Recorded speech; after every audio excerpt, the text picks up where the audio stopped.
Fala pessoal, como é que vocês estão? Tudo bem com vocês? Professor Daniel Japiaçu, mais uma vez, chegando para resolver mais uma provinha de vestibular. Desta vez a gente vai resolver a provinha que caiu lá na prova as questões, né, que caíram na prova do vestibular Unicamp 2025, né? Para quem estava fazendo o vestibular para ciências exatas e tecnológicas. Muito interessante, muito boa a prova. Essa prova ela se divide em 4 disciplinas, né?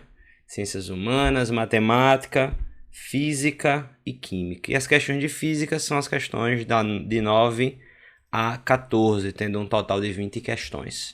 Um detalhe é que nas instruções ele indica que as fórmulas para a resolução de algumas questões são fornecidas no próprio enunciado, que ele busca facilitar um pouco a nossa vida, né? Algumas fórmulas que não são muito corriqueiras, ele indica que vai fornecer no enunciado. E nas questões de física, de 9 a 14, quando necessário, a gente vai usar G igual a 10 e π igual a 3. É isso que a gente vai fazer. Então já vamos lá descer, ó, para a questão 14, para a questão número 9, né? Vamos aqui, ó, questãozinha número 9 e já vamos fazer a leitura da questão. É a primeira questão da prova de física no vestibular Unicamp 2025. Ele fala assim: o vento FOM, presente nas grandes cordilheiras, Alpes, Andes, montanhas rochosas,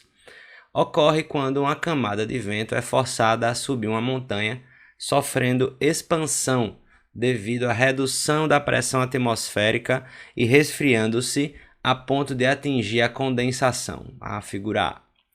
Na sequência, o ar desprovido de umidade desce do outro lado, a encosta, sofrendo compressão e aquecimento. Então, quando ele está subindo, o ar ele sofre uma expansão, né, aumenta o seu volume, consequentemente, por conta da redução da pressão, e acaba que resfria, ou seja, diminui a temperatura, né? O volume aumenta, a pressão e temperatura estão diminuindo nesse primeiro lado. Do outro lado, né, o ar desprovido de umidade desce a encosta sofrendo uma compressão. Ela reduz o volume, aumenta a pressão e aquece, né? Aumenta a temperatura. Isso resulta em um vento quente e seco. A figura B, no espaço de respostas, a gente vê aqui embaixo, ó, figurinha B, ela mostra uma expansão de um gás ideal, a linha contínua, do ponto I até o ponto F, num diagrama de pressão P versus o volume V. Letra A.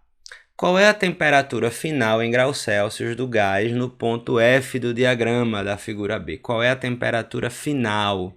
Ele diz que a temperatura em Kelvin menos a temperatura em graus Celsius é igual a 273. Ele deu a fórmula de conversão das temperaturas, né? Vou mudar aqui para o quadro, colocando no quadro o gráfico, né?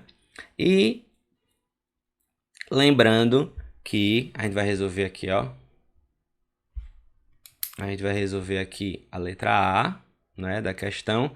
A letra A dessa questão quer justamente descobrir, quer que a gente descubra, quer que a gente determine.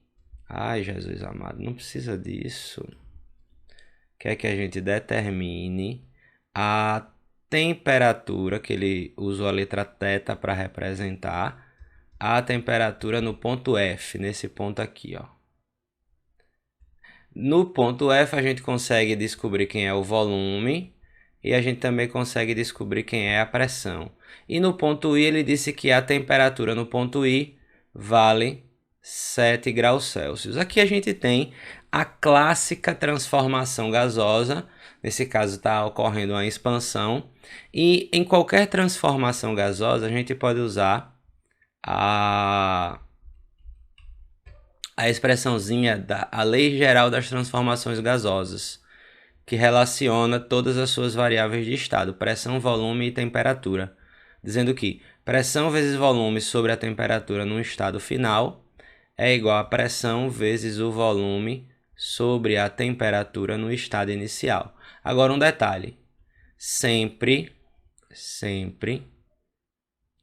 vamos usar a temperatura em Kelvin, certo? Ele deu a temperatura em graus Celsius, ele pediu a temperatura final em graus Celsius, mas quando a gente for usar essa fórmula, a gente tem que colocar essas temperaturas aqui em Kelvin. Então, se a temperatura inicial em graus Celsius vale 7, a gente pode dizer o seguinte, ó. A temperatura em Kelvin vai ser essa temperatura inicial aí, mais 273. É a fórmula de conversão. Então, essa temperatura vai ser 7 mais 273, 280 kelvins. Beleza. Agora, a gente pode fazer as substituições. Veja só, nesse lado aqui esquerdo, eu vou colocar os valores referentes ao ponto F. Do lado direito, eu vou colocar os valores referentes ao ponto I. No ponto F, a pressão está aqui, ó. Aqui, a pressão no ponto F vale 7 vezes 10 à quarta.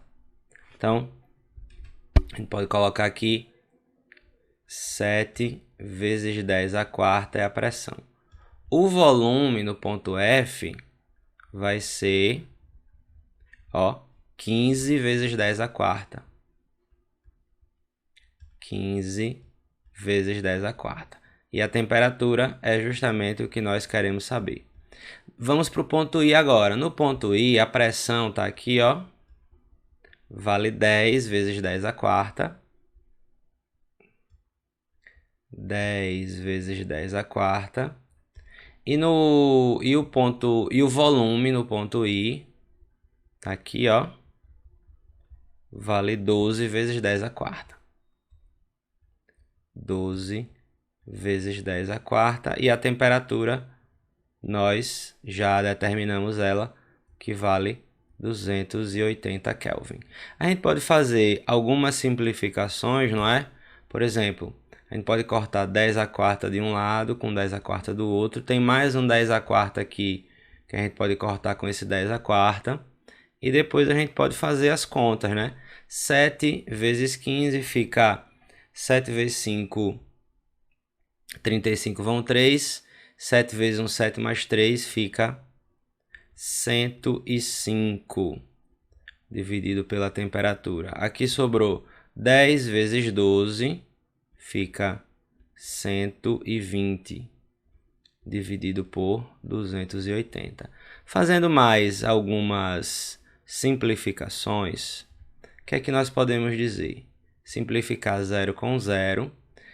12 dá para dividir por 2, 28 também. Só que 12 dá para dividir por 4 e 28 também, não é? 12 por 4 dá 3, 28 por 4 dá 7. Final das contas, o que é que sobra para a gente? Vou continuar aqui na mesma linha. 105 sobre a temperatura é igual a 3 sobre 7. Aqui a gente faz os meios pelos extremos. Nós vamos ter 3 vezes a temperatura é igual a 7 vezes 105. Logo, 3 vezes a temperatura é igual a 7 vezes 105 vai nos dar, vai ser exatamente igual a 735. E a temperatura é 735 dividido por 3. A temperatura vai ser igual a 245 kelvins. 245 kelvins. No entanto, nós sabemos que ele quer saber a temperatura em graus Celsius. A temperatura final em graus Celsius é 245 kelvins menos 273. essa temperatura final aí vai me dar menos 28 graus Celsius.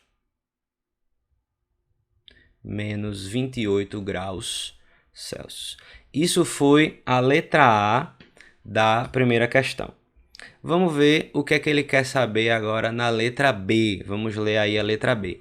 Qual é o trabalho realizado pelo gás na expansão, linha contínua, entre os pontos I e F, no diagrama da figura B? Qual foi o trabalho? Olha só, a gente tem aqui um gráfico que relaciona pressão e volume, né? Um gráfico que relaciona aqui, ó, pressão e volume. Nesses gráficos que relacionam pressão e volume, alguém lembra? Quem é que lembra aí o que é que a gente encontra quando a gente calcula essa área abaixo do gráfico? Né? Veja só, é mais fácil do que a gente imagina. Né? Letra B quer saber o trabalho. A gente aprende que o trabalho ele pode ser numericamente igual à área de um gráfico pressão versus volume, que é justamente o que nós temos. E essa área aí é um trapézio, né? A área base maior mais a base menor vezes a altura sobre 2. A gente vai fazer essa conta, né, para descobrir qual é o trabalho. A base maior está aqui, ó. A base maior está aqui, é 10 vezes 10 à quarta.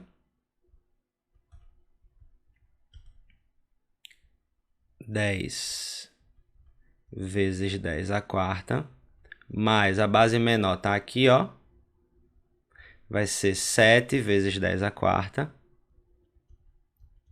7 vezes 10 à quarta, vezes a altura. A altura está aqui, ó, esse pedaço aqui que vai do 12 até o 15. De 12 a 15 nós temos 3 unidades, então fica 3 vezes 10 à quarta. Tudo isso dividido por 2. Vamos fazer as continhas devagar, porque ficou bem carregado, né?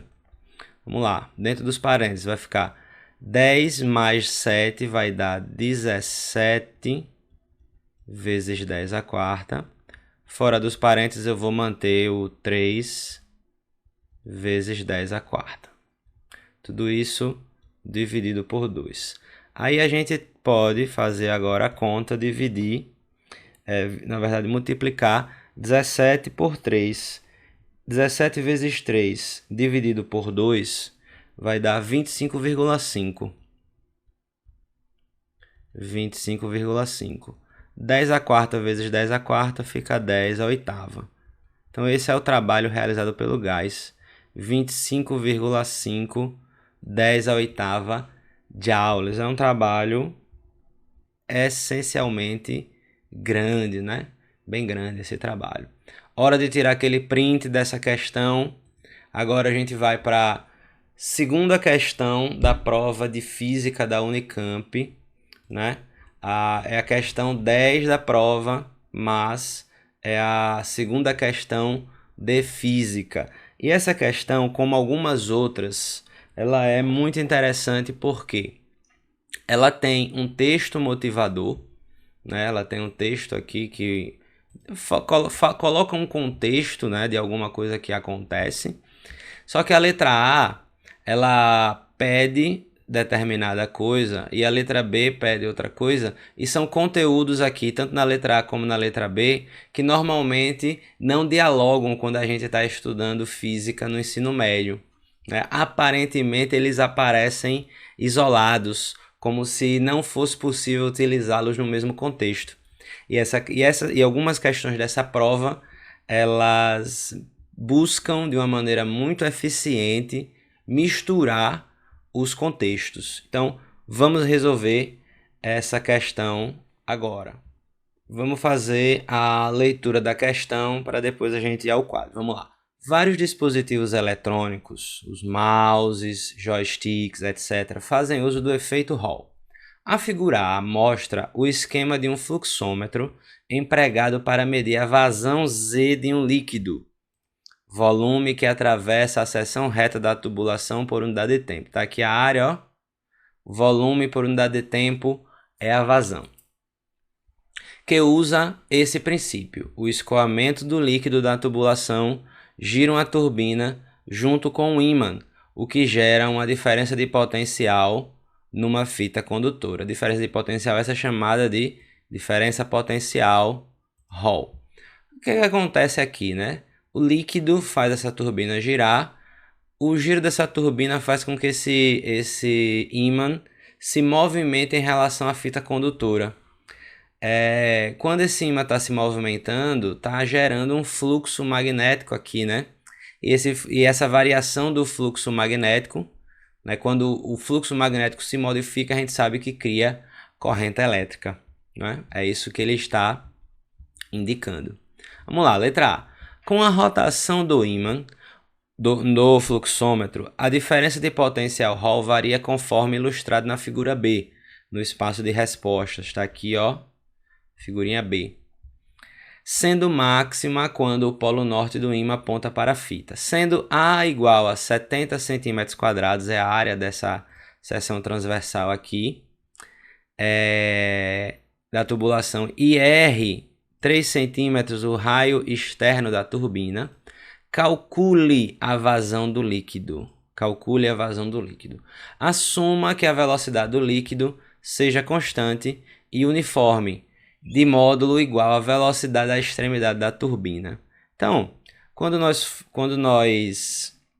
formos calcular a vazão, primeiro, vamos lembrar, como a questão nos disse, né? Colocar aqui a letra A. Lembrar, como a questão nos disse,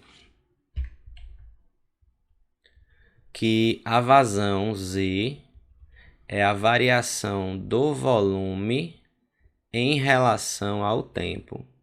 Só que existe uma outra forma de calcular essa vazão, né? A gente pode calcular a vazão multiplicando a velocidade do líquido vezes a área que ele tem para escoar. E se a gente for olhar aqui na figurinha da questão, justamente a gente tem a área, ele deu, né, o valor da área de 70 cm², e ele disse que a velocidade do líquido é a mesma velocidade da extremidade da turbina, que essa turbina está em um movimento circular, de modo que,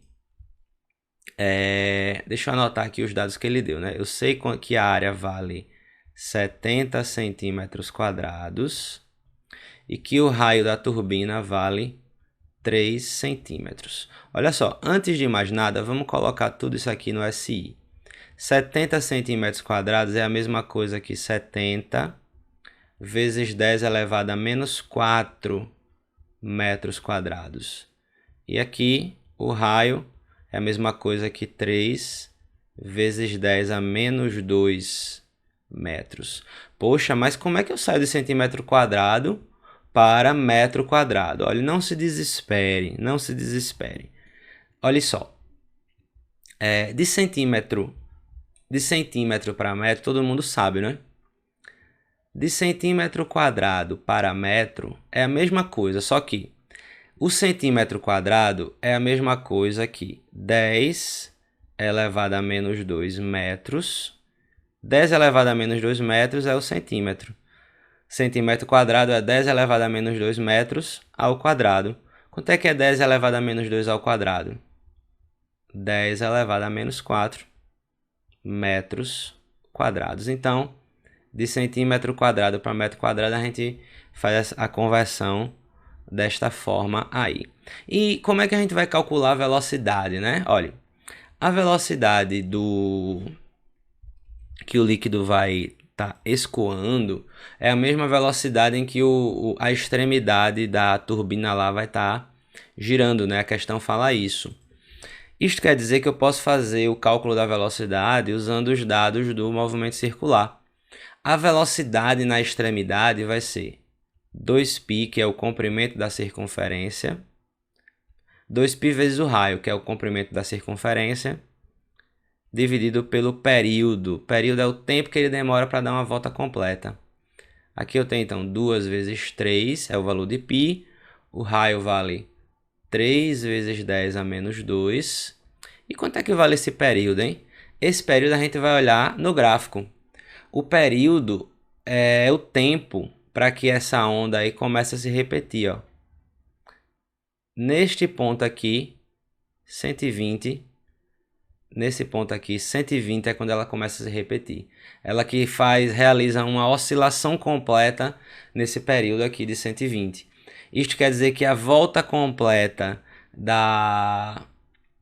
do objeto lá que está girando também demora 120. Mas 120 o quê? 120 milissegundos. Importante, né? 120 milissegundo é 10 a menos 3 segundos. Vamos agora fazer as contas, né? Fica 2 vezes 3, 6. 6 vezes 3 é igual a 18. 18 vezes 10 a menos 2. 120 vezes 10 a menos 3 é a mesma coisa que 12 vezes 10 a menos 2, né? Eu peguei a vírgula aqui, ó. Eu peguei a vírgula que estava aqui, andei uma casa decimal para a esquerda, a gente soma uma unidade ao expoente. Menos 2 mais 1 dá exatamente... Menos 3 mais 1 dá exatamente menos 2. Então eu posso simplificar aqui o 10 a menos 2 com 10 a menos 2. A velocidade é igual a 18 sobre 12, que é igual a 1,5 metros por segundo. Só que não acaba na velocidade, né? Ele quer saber a vazão.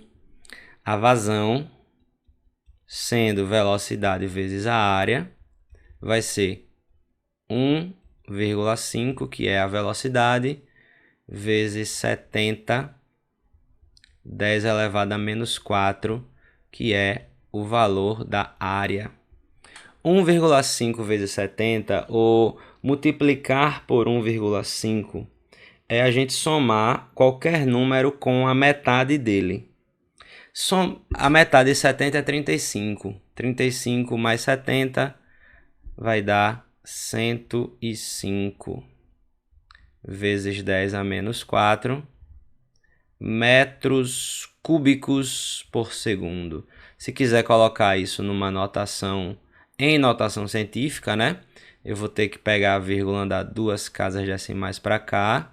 Quando a gente anda para a esquerda, a gente soma, não é? Isso vai me dar, então, 1,05 vezes 10 elevado a menos 2 metros cúbicos por segundo. Mas, professor, por que o senhor está colocando em notação científica assim?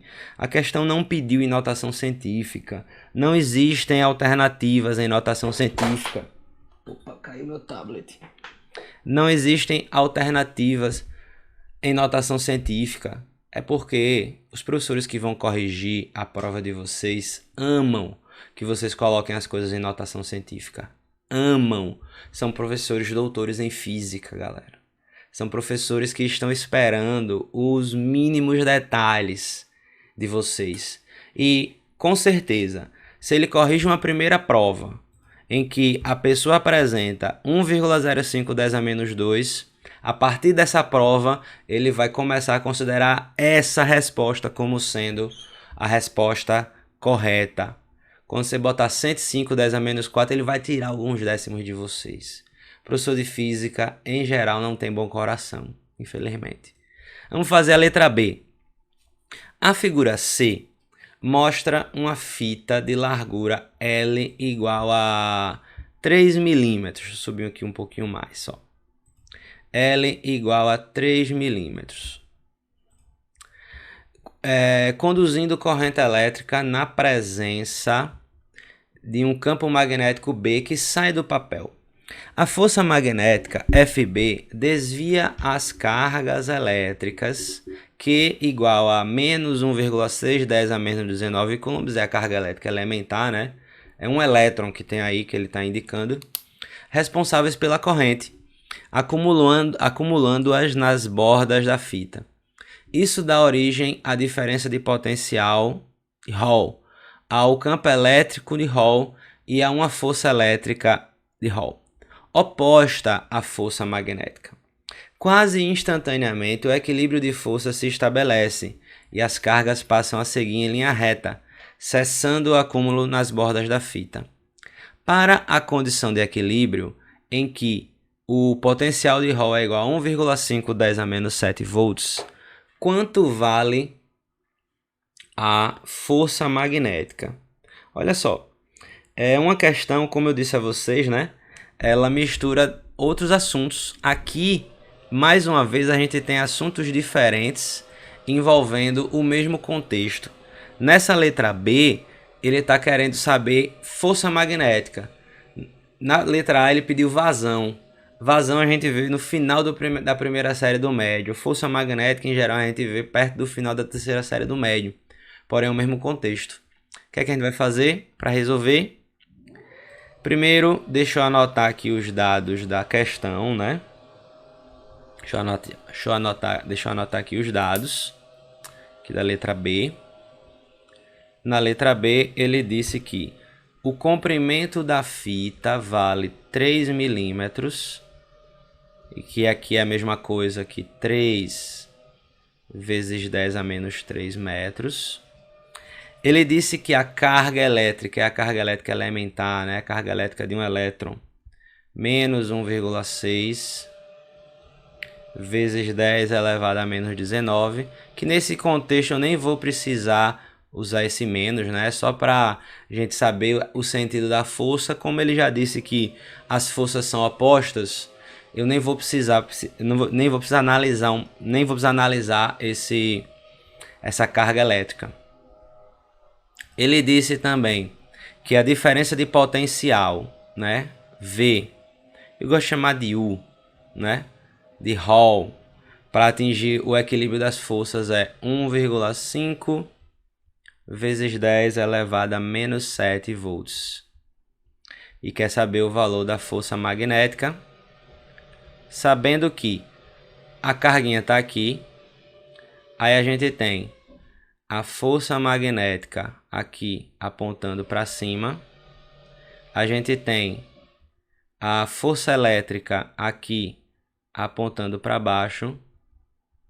E essas duas forças são exatamente iguais, porque houve equilíbrio. Então, se eu encontrar a força elétrica, eu sei quanto é que vale a força magnética. Se eu encontrar a força magnética, eu sei quanto é que vale a força elétrica. E qual dos dois é mais fácil? Olha só, voltando para a figura, essa figurinha aqui, ela está nos mostrando uma ideia que a gente muitas vezes esquece quando a gente começa a estudar campo elétrico, quando a gente estuda um pouco da eletrostática. É a ideia de campo elétrico uniforme. E por que eu estou chamando a atenção dessa ideia do campo elétrico uniforme? Porque é muito fácil resolver coisas e encontrar o campo elétrico quando o campo elétrico é uniforme. Campo elétrico uniforme, lembre de Edu. O campo elétrico vezes a distância, nesse caso entre as plaquinhas, é igual a ddP. O campo elétrico eu não sei. A distância vale 3 vezes 10 a menos 3. E a ddP vale 1,5 vezes 10 a menos 7. O que é que a gente vai ter então? Que o campo elétrico é 1,5 por 3 dá 0,5. 10 a menos 7 por 10 a menos 3 fica 10 a menos 4. Estou adiantando um pouco por causa do espaço, né? Mas eu sugiro que quando você estiver estudando em casa, abra essas contas aí para facilitar o seu trabalho. Olha só, força magnética eu não tenho parâmetros para encontrar, não tenho campo magnético, por exemplo, né? Não tenho a velocidade da carga, só tenho o valor da carga. Mas eu consigo encontrar a força elétrica da seguinte forma, ó. O campo elétrico é a força elétrica sobre a carga, ou seja, a força elétrica é igual a carga vezes o campo. Se a força elétrica e a força magnética são iguais, o que é que a gente pode dizer então no final das contas? Que a força magnética que ele está pedindo é exatamente igual a carga vezes o campo elétrico. A carga 1,6 vezes 10 a menos 19. O campo elétrico 0,5, ou então vou colocar 5 vezes 10 a menos 5. Beleza? Mais uma vez aqui, ó, eu puxei a casinha aqui para a direita. Quando a gente puxa para a direita, a gente subtrai 1. Menos 4 menos 1 dá menos 5. 1,5 vezes 5 é igual a 8.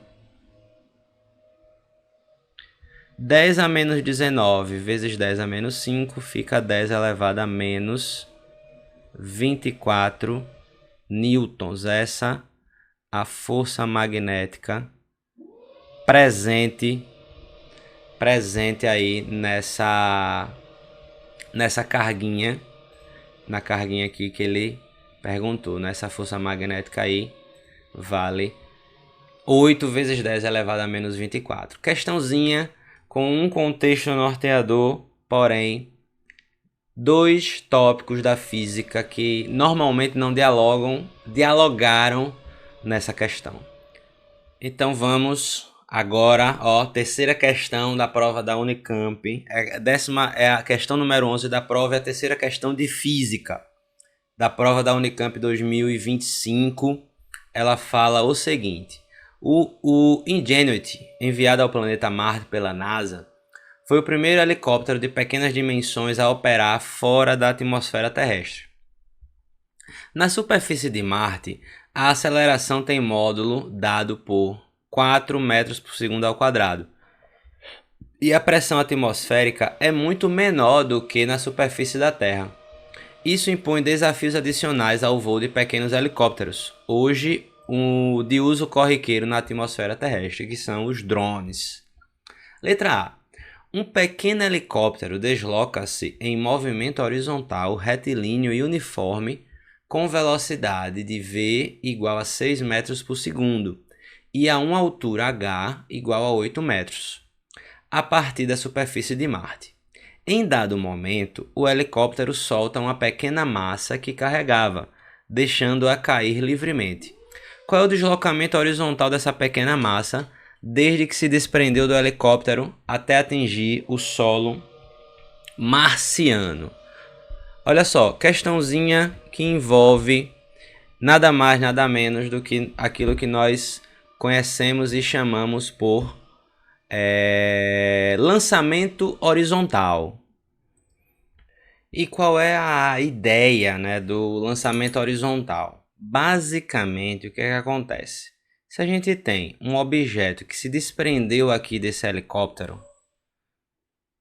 o objeto de alguma forma se desprendeu aqui do helicóptero, ele vai cair, mas em vez de ele cair em linha reta, ele vai sofrer uma trajetória semi-parabólica, de modo que ele vai no movimento horizontal permanecer com a mesma velocidade aqui, ó, de 6 metros por segundo, só que o movimento na vertical, ele é um movimento uniformemente variado, que quem vai acelerar esse corpo vai ser a gravidade, né? Vai ser a gravidade. Então, para descobrir esse deslocamento aqui, ΔS, a gente vai usar a expressão, a função horária do movimento uniforme, né? Velocidade constante. O S0 passa para lá, eu vou ter que o ΔS vai ser essa velocidade aí V0, que ele disse que valia 6, e vou multiplicar pelo tempo. Só que esse tempo é o tempo que o objeto que se desprendeu do helicóptero demora para cair. Quando a gente for falar sobre a queda sendo norteada pelo movimento uniformemente variado, a função horária vai ser essa daqui, né? SSOVOT mais aceleração, tempo ao quadrado sobre 2. Só que existe uma expressão específica para esse contexto, que a gente chama a expressão da queda livre. Nesse deslocamento vertical a gente chama de altura. A velocidade inicial na vertical vai ser 0, já que ele não tem nenhuma velocidade na vertical no início. E a aceleração é igual à gravidade. Então, hgt ao quadrado sobre 2. A altura é igual a 8, a gravidade de Marte é igual a 4. o tempo ao quadrado sobre 2, a gente vai descobrir o tempo, né? Vamos fazer aqui os meios pelos extremos. A gente vai ter então que 4t ao quadrado é igual a 8 vezes 2, 16. T ao quadrado é igual a 16 por 4, que é igual a 4. O tempo é a raiz de 4, que é igual a 2 segundos. 2 segundos. Esse tempo aqui é o tempo que eu vou usar para descobrir o ΔS. O deslocamento horizontal vai ser a velocidade inicial, que é igual a 6. O tempo, que é igual a 2. O deslocamento vai ser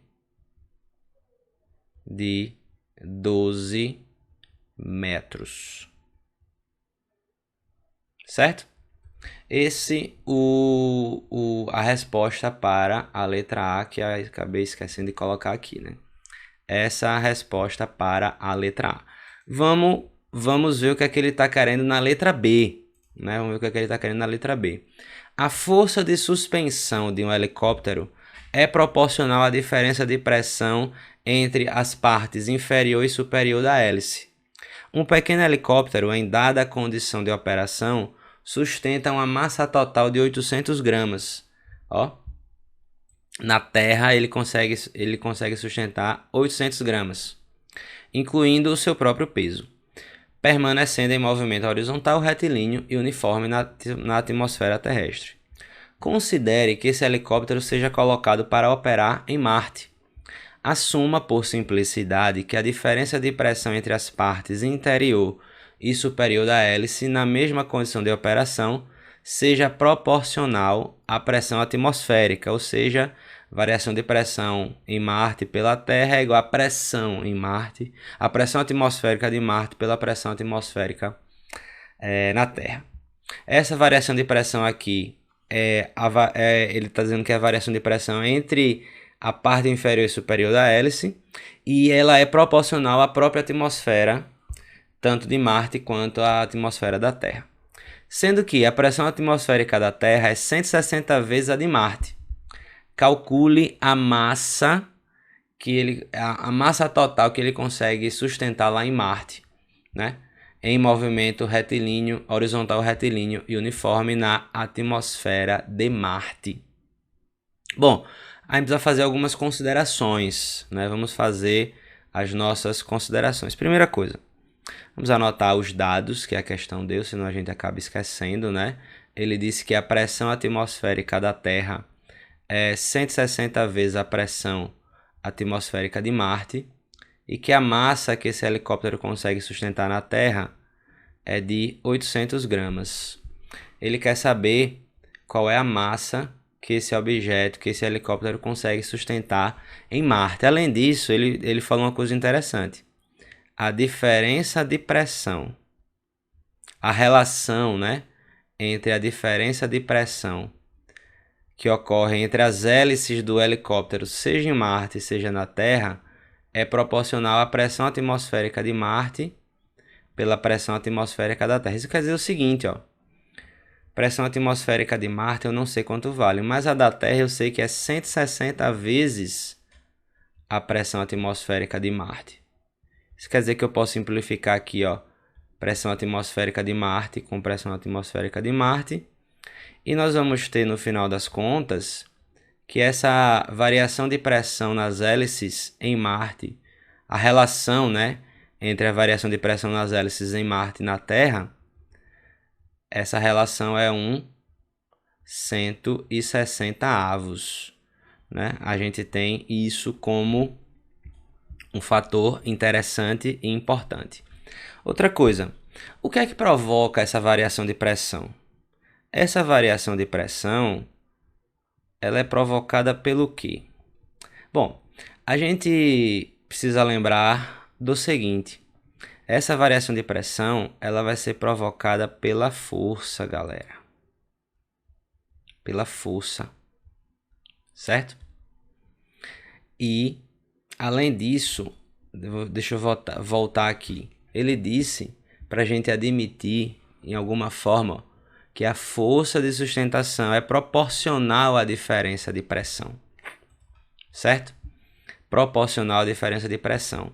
Ou seja, Essa diferença de pressão, ela pode ser também de alguma forma escrita como sendo a força vezes a área de atuação dessa força, não é? Daí o que é que a gente tem? Se eu pegar essa expressão aqui, que envolve os dados de Marte e da Terra, etc., eu posso dizer o seguinte: a parte de cima vai ficar a força em Marte, que é o peso, né? Então vai ser a massa em Marte vezes a gravidade de Marte vezes a área. Embaixo, massa, peso, né? Também massa da Terra, gravidade da Terra vezes a área. Isso é igual a 160 avos. A gente pode fazer uma simplificação aqui, ó. A simplifica com A. E o que é que vai sobrar? A massa em Marte eu quero saber. A gravidade de Marte é igual a 4. A massa que ele sustenta na Terra é 800. A gravidade na Terra é 10. 160 avos. Olha só. Dá para simplificar aqui o 4, né? 4 por 4 dá 1. 800 por 4 dá 200. O que é que sobrou, então? Sobrou que a massa que ele sustenta em Marte vai ser 200 vezes 10. Dá 2.000. 2.000 dividido por 160. Simplificando e fazendo a conta, a massa que esse helicóptero sustenta em Marte daria 12,5 gramas. Vê a diferença de possibilidades, né? Na Terra, 800 gramas o helicóptero consegue sustentar. Em Marte, apenas 12,5 gramas. É uma diferença absurda e com certeza faz toda a diferença para, enfim, os estudos e aquilo que pode ser proporcionado para os instrumentos que a gente tem lá em Marte. Beleza, então ó, vamos fazer agora a quarta questão de física, é a questão número 12 da prova, mas a quarta questão de física na prova lá da Unicamp. O texto fala assim: cerca de 50 modalidades esportivas estiveram presentes nos Jogos Olímpicos de Paris em 2024. Dentre elas, o tiro esportivo. Outra dezena de modalidades no gelo ou na neve fez parte dos Jogos Olímpicos de Inverno de Pequim em 2022. Dentre elas, o esqui alpino, incluído nesses Jogos em 1936. Letra A. Em uma competição de esqui alpino, um atleta de massa total 90 kg, incluindo os esquis, desce com velocidade constante um plano inclinado que forma um ângulo de 37 graus com a horizontal. O coeficiente de atrito cinético entre o esqui e o gelo é 0,05. Qual é o módulo da força de resistência do ar, paralela ao plano inclinado, que age sobre o atleta na descida? Ele deu aqui os valores do seno de 37 graus, diz que ele descia com velocidade constante. Então vamos ao quadro resolver e vou, também, além de resolver, deixa eu colocar aqui, antes de resolver, vamos colocar aqui os dados da questão. Ele deu a massa do conjunto esqui e patinador, 90 kg, e disse que o coeficiente de atrito cinético é de 0,05. Além disso, ele falou que esse corpo desce com uma velocidade constante. Olha, se a velocidade ela é constante, isso quer dizer que a aceleração ela é igual a zero. A questão quer saber a força de resistência do ar. Vou chamar simplesmente de FA. Vamos ver quais são as forças que vão aparecer aí nesse conjunto envolvendo esqui e patinador. Olha só, nós temos com certeza a força-peso, que é vertical e para baixo, e nós temos a força normal, que é que forma 90 graus com a superfície. Neste caso, claramente a força normal não é igual à força-peso, ok? Claramente a força normal não é igual à força-peso. Agora eu vou representar as forças que estão aparecendo na direção do movimento. Essa força-peso eu consigo fragmentá-la em duas. Nós temos aqui, ó, a força-peso. Tem uma força-peso aqui, que eu vou chamar de peso na direção da trajetória. E tem uma força-peso aqui, que eu vou chamar de peso na direção da normal, né? Esse peso na direção da normal é exatamente igual à força normal. E o peso na direção da trajetória é a força que é responsável para que esse patinador aí possa deslizar para baixo. Como tem atrito, existe uma força de atrito aqui, que a gente chama, né, de FAT, apontando para cima. Existe também uma outra força contrária à força peso na direção da trajetória, que é a força de resistência do ar. Como é, galera? Como é que eu vou saber que a força está na direção do movimento ou está contra o movimento? A dica é a seguinte: toda vez que a força for uma força de resistência, como é o atrito, ela vai aparecer contrária ao movimento, beleza? Ela vai aparecer contrária ao movimento. Agora, vamos aplicar a segunda lei de Newton para o que a gente tem aqui. A segunda lei de Newton diz que a força resultante é igual a massa vezes a aceleração. Só que a aceleração já sabemos que é zero. Logo, a força resultante é igual a zero. Já estou tirando aqui a notação vetorial. Então, nós temos o peso na direção da trajetória para um lado. Para o lado oposto eu tenho a força de atrito. E ainda para o lado oposto eu tenho a força de resistência do ar. Tudo isso é igual a zero. Olha só, para calcular o peso na direção da trajetória, é só a gente fazer... eu vou fazer um parênteses aqui, melhor, e depois eu substituo na equação. Olha só, o peso na direção da trajetória, a gente calcula multiplicando o peso pelo seno do ângulo θ. E o peso na direção da normal, a gente calcula multiplicando o peso pelo cosseno do ângulo θ.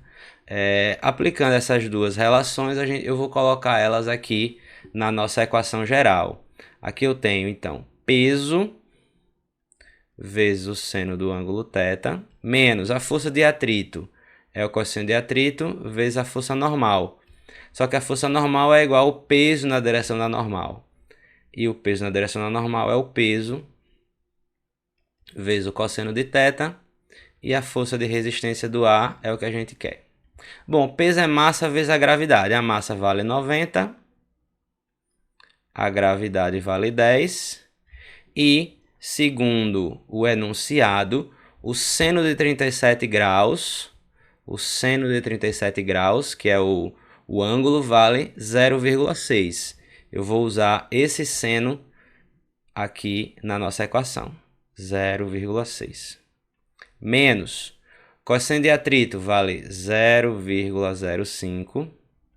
O peso, mais uma vez, m vezes g, então fica 90 vezes 10. E o cosseno de 37 graus, a gente vai lá no enunciado de novo, vai dar 0,8. É o cosseno de 37 graus. Isso aqui é igual vezes, né? 0,8 menos força de resistência do ar é igual a zero. Olha só, tem um monte de conta aqui para fazer, né? Eu vou simplificar aqui, eu vou fazer as contas aqui na calculadora. Aqui, a primeira, a gente tem 90, aqui, né, ó. Vou primeiro resolver essa daqui, ó. Vai ficar 90 vezes 10 vezes 0,6. Isso me dá 540. Deixa eu anotar aqui. 500. Voltar à cor original, né? Isso vai me dar 540. Menos, aí vou fazer essa segunda conta aqui, ó. Esse segundo produto. Eu tenho 0,05 vezes 90 vezes 10 vezes 0,8. Isso me dá 36 menos a força de resistência do ar. Ou seja, agora eu não preciso mais da calculadora, né? Dá para fazer a conta tranquilamente aí. A força de resistência do ar, ela é 540 menos 36. A força de resistência do ar, finalmente, é igual a 504, né? 504 newtons. Se eu por acaso errei a conta, vocês já sabem que eu sou um apelão da calculadora, né? Um apelão da calculadora. E essa foi a nossa letra A. Essa foi a nossa letra A. Vamos fazer a letra B.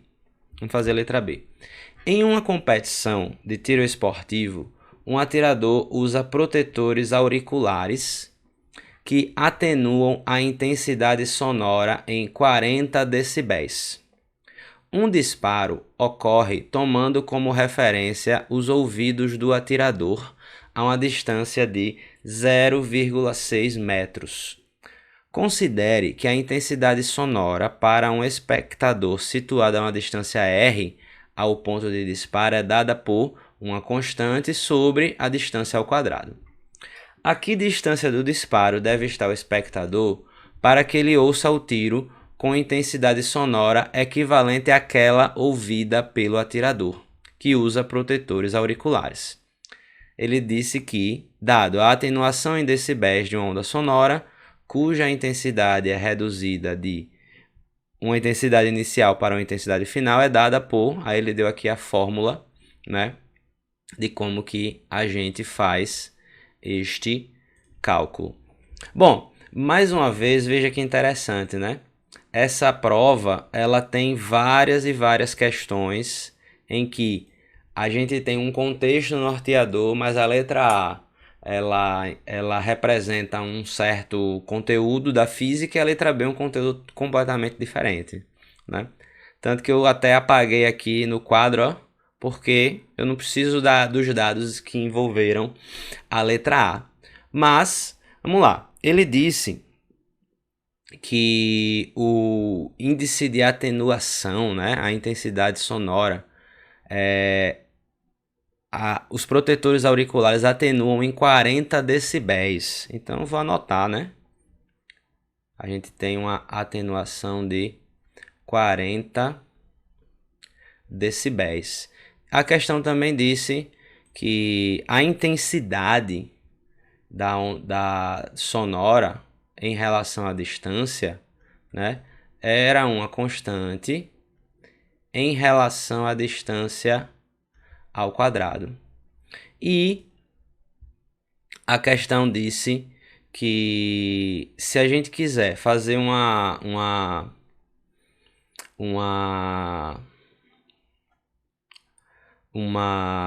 verificar a atenuação, né? Tem a formulinha da atenuação, a atenuação é 10 logaritmo da intensidade inicial pela intensidade final, né?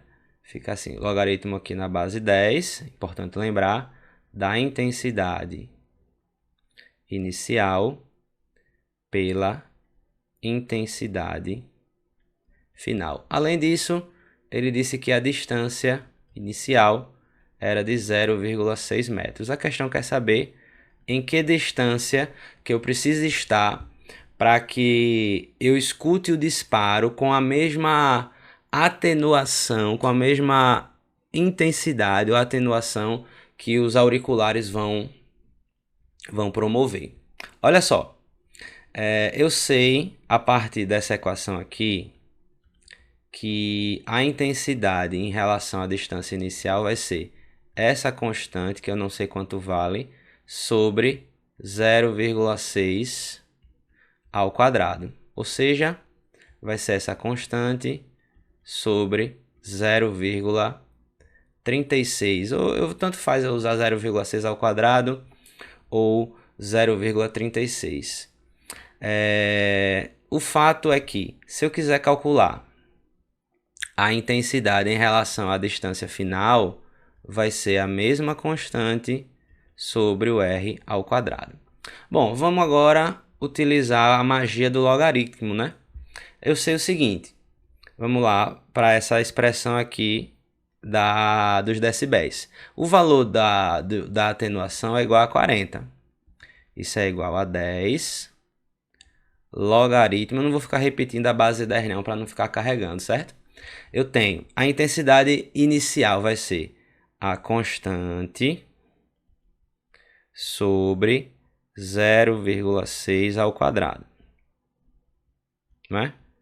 Tudo isso sobre a final é a constante, a intensidade final sobre o r ao quadrado. Quando eu passar esse 10 para o primeiro membro, vai ficar 40 por 10, isso vai ser igual. Vou puxar aqui para cima. Isso vai ser igual a 4, igual. Logaritmo na base 10 de... Eu vou aqui repetir a primeira, multiplicar pelo inverso da segunda. Vai ficar a constante sobre 0,6 ao quadrado vezes o r ao quadrado sobre a constante. Todo mundo aqui já deve ter dito em casa, né? Corta constante com constante. Né? E é isso que realmente que eu vou fazer. Continuando a conta, a gente tem 4 é igual ao log de quê? R ao quadrado sobre 0,6 ao quadrado, que é a mesma coisa que R sobre 0,6, tudo isso ao quadrado. Propriedade do logaritmo. Eu sei que isso aqui é igual a 4, igual. Esse 2 eu posso passar aqui para frente, né? Fica 2 log de R sobre 0,6. Esse aqui é o log de R sobre 0,6 na base 10, né? Passando 2 para lá, eu tenho 2 é igual ao log de R sobre 0,6. Agora, como é que eu determino qual é a operação que eu faço para encontrar o R? Sabendo que é o log de R sobre 0,6 na base 10. Isso fica assim, né? Fica R sobre 0,6, isso é igual a 10 ao quadrado, né? Fica assim. Então, eu tenho que R sobre 0,6 é igual a 100. No final das contas, essa distância é igual a 0,6 vezes 100, que vai me dar 60 metros. Essa é a distância necessária para atenuar, né, em 40 decibéis a intensidade sonora do disparo, né? Tem que estar a 60 metros de distância para ser equivalente a eu estar usando um abafador auricular. Não é isso? Mais uma questão muitíssimo interessante dessa prova da Unicamp.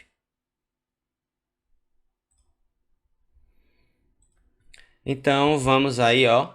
Quinta questão de física, questão número 13 da prova da Unicamp. Ela diz o seguinte, vamos resolver ela. Nas Olimpíadas de 2024, os atletas foram avaliados com o emprego de metodologias modernas e conceitos de física em diferentes modalidades esportivas, para análise dos movimentos e diagnose de desempenho. Essa é mais uma questão em que ele tem um contexto norteador, mas a letra A e a letra B não são conteúdos que necessariamente dialogam, né? Mais uma questão bem interessante.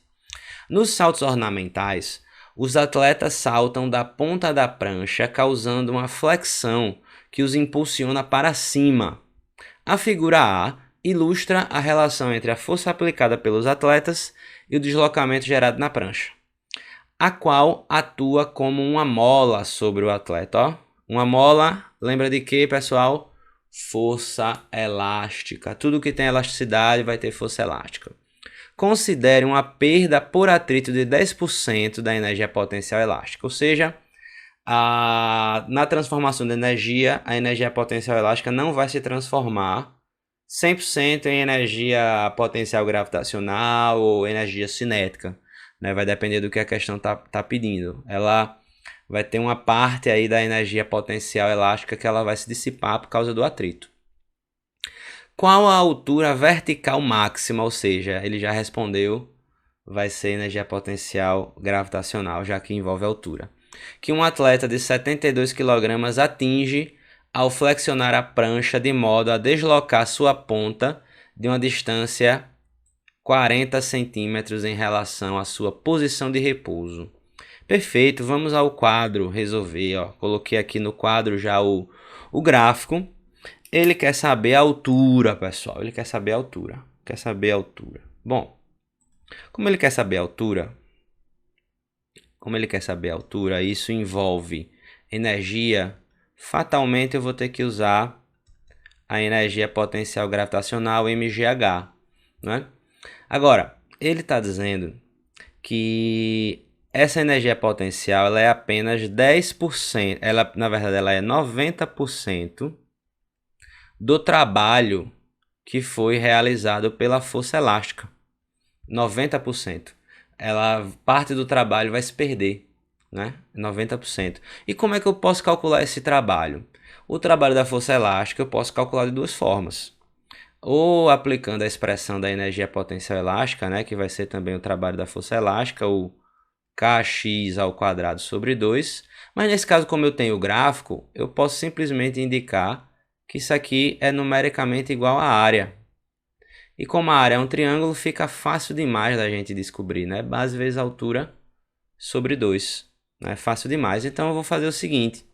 Eu vou descobrir esse trabalho calculando essa área. Agora, eu preciso, né? A questão disse que o deslocamento foi de 40 centímetros. Então, a área que eu vou precisar calcular é essa área aqui, ó. Esse triângulo aqui, até os 40 centímetros, certo? Esse é o triângulo. Então, qual é a força referente aos 40 centímetros?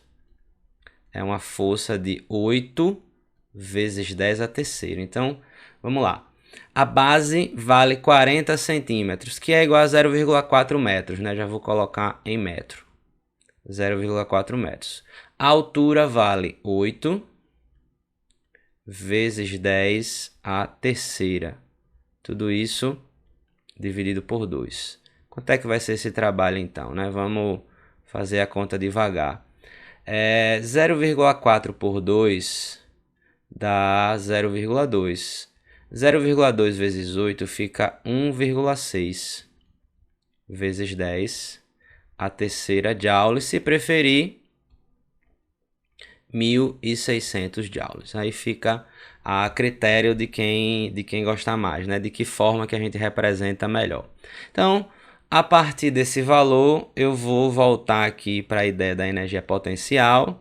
MGH, a massa é 72, eu ainda me lembro. A gravidade vale 10, a altura nós queremos. 90% é a mesma coisa que 0,9. E esse trabalho aí é de 1.600, beleza? Bom, 72 vezes 10 dá 720. 0,9 vezes 600, isso vai me dar 0,9 vezes 1.600, né? Isso vai me dar 1.440.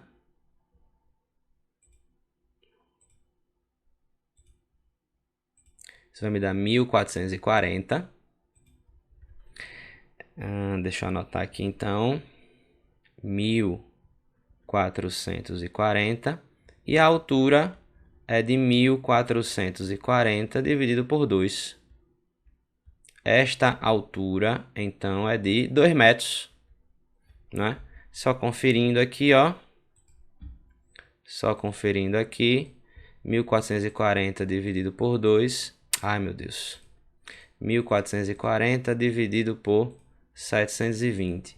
Isso dá exatamente 2. Beleza? Então, essa é a resposta da letra A, né, que envolveu transformação e conservação de energia, né? Interessante, transformação e conservação da energia. Mais uma vez, a letra B não tem relação com a letra A. A letra B é uma questão que envolve é uma questão que envolve ótica, mais precisamente as relações de refração. E ela diz o seguinte, ó: câmeras em diferentes posições facilitam a análise dos movimentos e trajetórias nas diferentes modalidades esportivas. Algumas câmeras usam polarizadores para facilitar a visualização do objeto em movimento, com a redução de reflexões vindas das vizinhanças. A função dos polarizadores é otimizada quando essas reflexões indesejadas ocorrem na condição em que o raio refletido e o raio refratado formam um ângulo de 90 graus. Neste caso, o ângulo de incidência é conhecido como ângulo de Brewster, θB. A figura B, aqui, a figurinha B, né, no espaço de respostas, mostra um raio que incide na interface entre ar e um meio de índice de refração N2. O ângulo de incidência é θ1, que é igual a θB, o ângulo de Brewster, que vale 60 graus. Calcule o índice de refração N2. Ele deu aí os valores dos senos, cossenos e tangentes, caso a gente precise. E aí a figurinha que envolve, né, o que ele tá pedindo, né? O que ele tá pedindo. Beleza. Vamos lá, vamos para o quadro. Obviamente no quadro eu já coloquei a figurinha que fica bem mais fácil da gente fazer as análises. Bom, olha só, pessoal.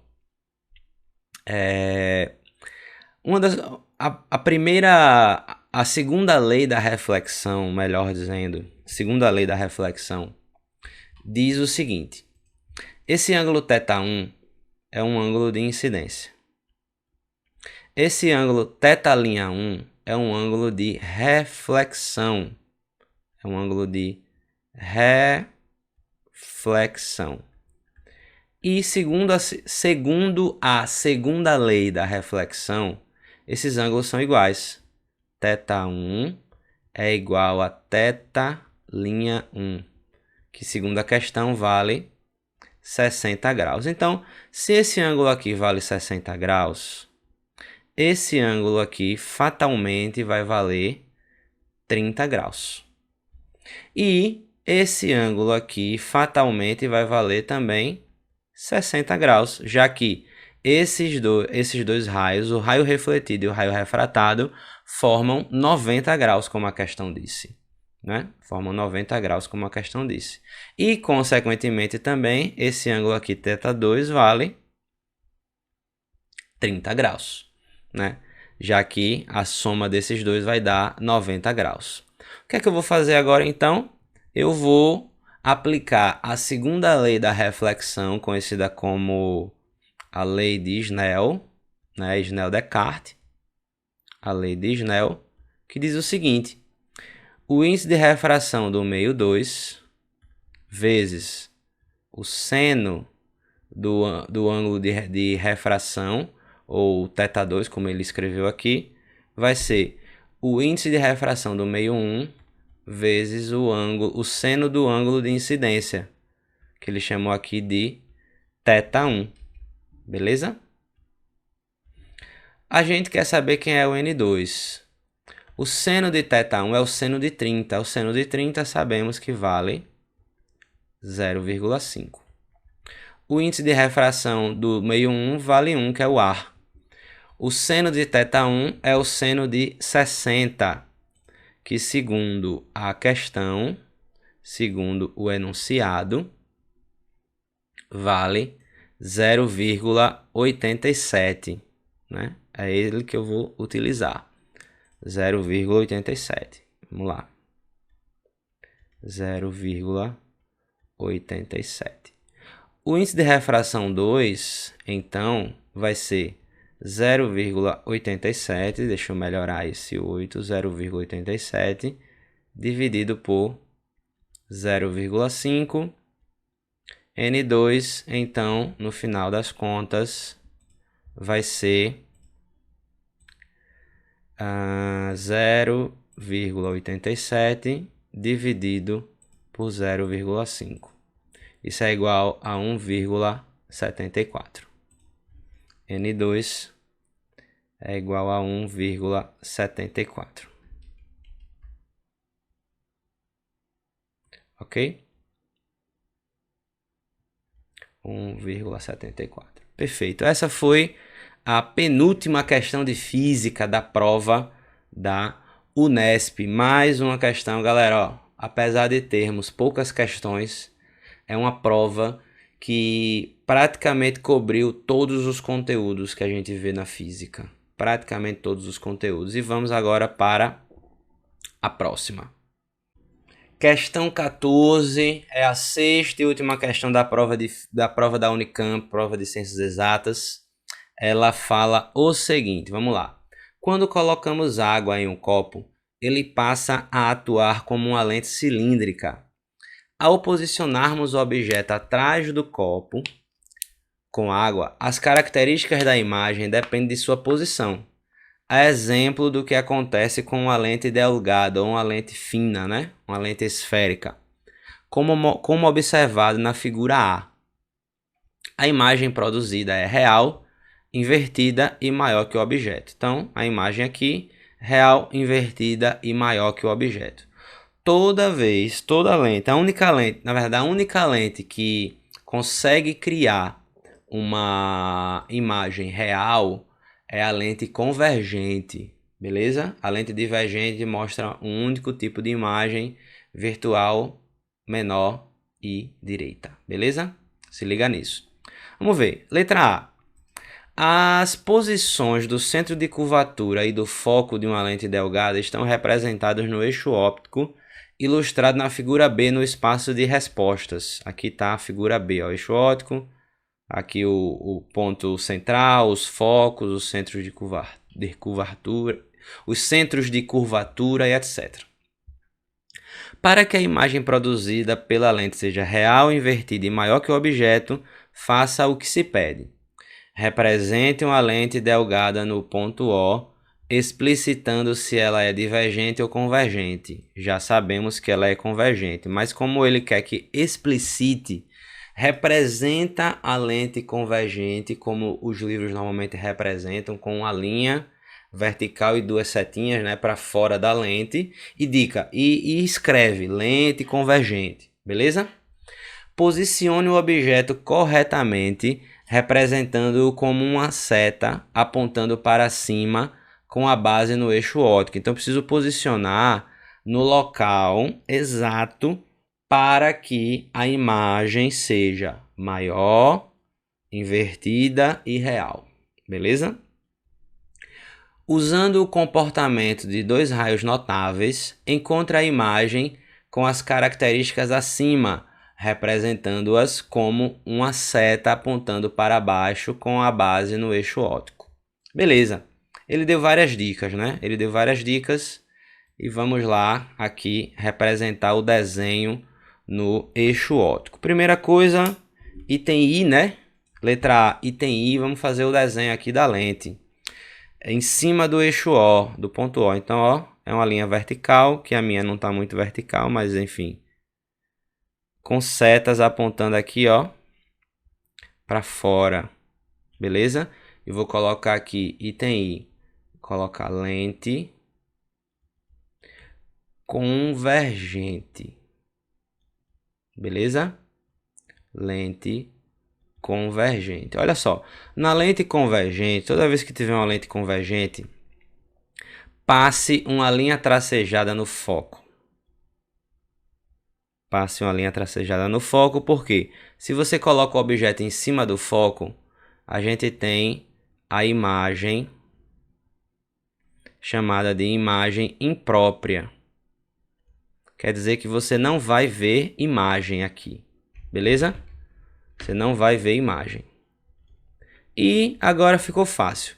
Entre o foco e a lente, você vai ver uma imagem virtual direita e maior, a imagem da lente de aumento. Então, entre o foco e a lente, você vai ver a imagem da lente de aumento. Lente de aumento, que é virtual direita e maior. Tá? Colocar aqui, virtual direita. Toda a imagem virtual é direita, ou seja, aponta para cima. Está na mesma direção do objeto, né? Na mesma direção óptica do objeto, virtual direita e maior. E qualquer posição antes do foco, a imagem vai ser real e invertida. Agora, existem três possibilidades antes do foco. Entre o centro e o foco, exatamente no centro ou antes do centro. Qual que vocês acham que vai mostrar a imagem maior? Se a sua consciência diz que quanto mais próxima da lente, maior a imagem, perfeito. Ou seja, o objeto ele vai ser virtual, real, invertido e maior se ele tiver aqui, ó. Se ele tiver aqui. Aqui está o meu objeto. Deixa eu escurecer esse verdinho porque realmente reconheço que ficou muito clarinho, vai ficar muito clarinho. Aqui, ó. Esse verdinho aqui. O objeto, né? Entre o centro de curvatura e o foco. Agora eu vou usar o que ele disse, o que ele chamou de raios notáveis para determinar a imagem. Primeiro raio notável, um raio que ele é paralelo ao eixo óptico. O raio que incide paralelo ao eixo óptico, ele cruza e passa pelo foco da lente, pelo foco do outro lado, né? Só para vocês saberem, esse aqui, ó, é o sentido. Esse aqui é o sentido do raio. Tranquilo? O próximo raio notável, aí você pode dizer, por exemplo, um raio que passa aqui, ó, em cima do vértice, né? Em cima do vértice. Ele não sofre desvio. Esse raio que passa em cima do vértice, ele não sofre desvio. E a imagem se forma no ponto em que os raios eles se cruzam. Então a imagem se forma aqui, ó. A imagem se forma aqui. Podemos ver que a imagem de fato, a imagem ela é real, porque ela aparece após a lente. Invertida, já sabemos que toda imagem real é invertida. E nesse caso, se a gente comparar os tamanhos da imagem do objeto, dá para ver pelo desenho que a imagem ela é maior. Tranquilo? Essa a letra A, unicamente para que a gente faça os desenhos e represente qual é a posição da lente, a posição do objeto, os raios notáveis, né? Que a gente identifique o tipo de lente, que a gente identifique o tipo de imagem. É uma questão que tem como objetivo esse tipo de análise. Agora vamos à letra B. Considere agora uma lente divergente, não mais uma lente convergente. Um objeto está posicionado a uma distância P de 45 centímetros da lente. Qual é o aumento linear transversal da imagem gerada? Olha só que beleza, né? Qual é o aumento linear transversal da imagem gerada? Olha só. Colocar aqui letra B. Quando a gente tem uma lente, seja ela convergente ou divergente, vale a seguinte relação. O inverso do foco, ou o inverso da distância focal, vai ser o inverso da distância da imagem mais o inverso da distância do objeto. E toda lente divergente, o foco é negativo. Segundo essa questão, a distância focal é igual a menos 5 centímetros. Me ajudem aí. E a distância do objeto, 45 centímetros.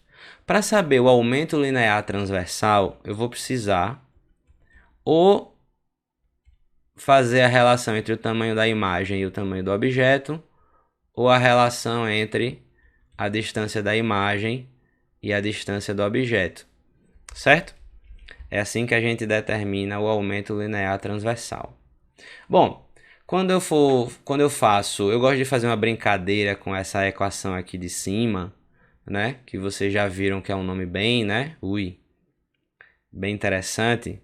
Eu gosto de fazer uma brincadeira com ela, que é a seguinte: eu faço aqui, tiro o MMC entre DO e DI, faço meus pelos extremos, aí eu vou ter essa relação aqui que, se vocês quiserem lembrar, né? Eu gosto muito dela, facilita muito, os meus alunos acabam lembrando, né?